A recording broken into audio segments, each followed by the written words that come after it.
नमस्कार, प्रणाम, good morning, सुप्रभात। पवन सिंह का भैया एक वीडियो वायरल हो रहा है। कोई लड़का है राजभर, वो बोल रहा है कि पवन सिंह ने हमसे 30,000 रुपये ठगा। हमको भी भैया विश्वास नहीं होता कि पवन सिंह ने 30,000 रुपये ठगा, लेकिन वो तो इंटरव्यू में बोल रहा है भैया कि पवन सिंह के आदमी या पवन सिंह मुझसे वीडियो कॉल किए, उसके बाद 30,000 रुपये ठग लिए। उसके बाद सभी लोग न्यूज बना रहे हैं और बनाएंगे ही।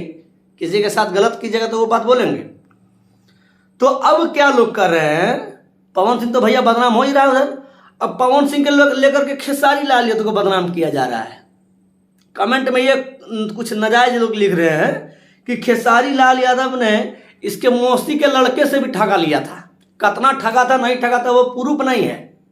कोई कोई बोलता खेसारी लाल यादव का आदमी ठग लिया, मैंने खेसारी लाल यादव कोई टीम से ठग लिया। खेसारी लाल यादव ने वीडियो कॉल पे बात करके तुम लोग से नहीं ठगा, ठीक है।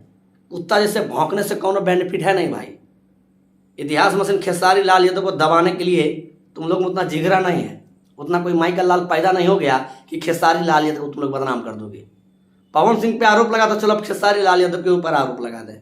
अबे शर्म करो, बेशर्मो, शर्म करो। बाकी तो जितने भी दूसरे वीडियो को देख रहे ज़्यादा से ज़्यादा शेयर कीजिए और आपका राय क्या है कमेंट बॉक्स में बताइए खेसारी लाल यादव के प्रति। जब लोग बोल रहा तो बोल रहे हैं। अब पवन सिंह के पास हम मानते हैं तो उतना का मतलब उतना सुपरस्टार है, पैसा का कोई कमी नहीं है, लेकिन अगला बोल रहा तो भैया बोलेंगे, क्यों नहीं बोलेंगे। जब खेसारी लाल यादव के साथ इस तरह होता, खेसारी लाल यादव किसी के साथ वीडियो कॉल करता और खेसारी लाल यादव के लिए कोई बोलता तो तुम लोग चुप रहते रहे बेशरम। खेसारी लाल यादव पात देते हैं सो तुम लोग न्यूज बनाने लगते हो। बाकी जितने भी वीडियो को देख रहे हैं ज़्यादा से ज़्यादा शेयर कीजिए। जय श्री राम।